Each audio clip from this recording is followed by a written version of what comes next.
Things are going well. Better than well, actually. You like this person, maybe more than you expected to. And then, almost overnight, something shifts. You stop responding as quickly. You find reasons to cancel. You become suddenly, inexplicably busy. You tell yourself it's nothing, but underneath all of that, something that looks a lot like fear has taken the wheel. And the closer this person gets, the faster you drive away. If this sounds familiar, you probably already know it doesn't make logical sense.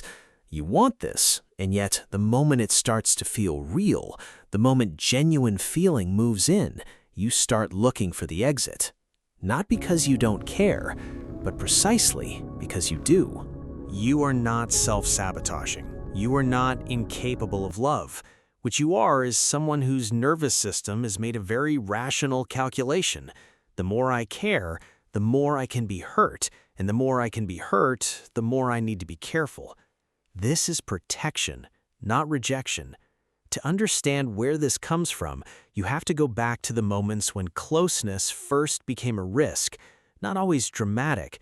Sometimes it's quieter. A parent who was present some days and unavailable on others, unpredictably. A relationship where you gave everything and it wasn't enough.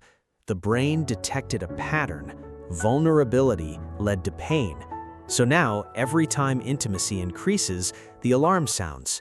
It just doesn't know the difference between then and now. But here's the part nobody tells you. The distancing often doesn't reduce the feeling. It relocates it.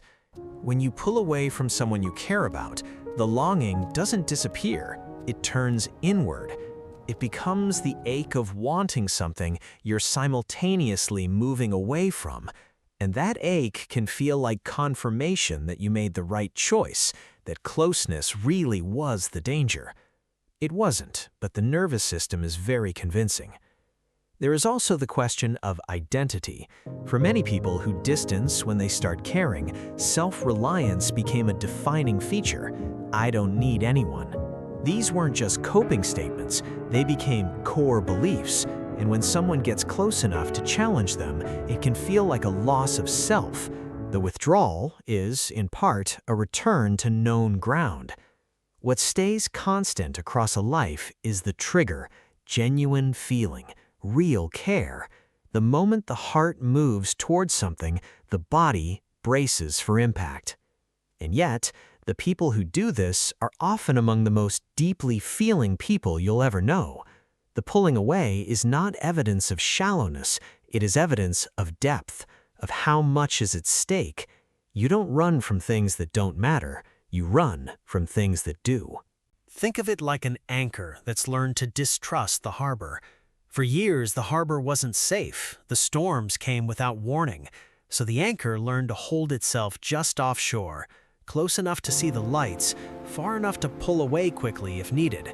That careful, aching middle distance became home, not because it was what the anchor wanted, but because it was what it learned to trust. If you recognize yourself in this, if you have felt the particular dissonance of running from something you desperately want, you don't need to be fixed, you need to be understood. By yourself first. Because the part of you that pulls away was never trying to destroy the connection, it was trying to survive it.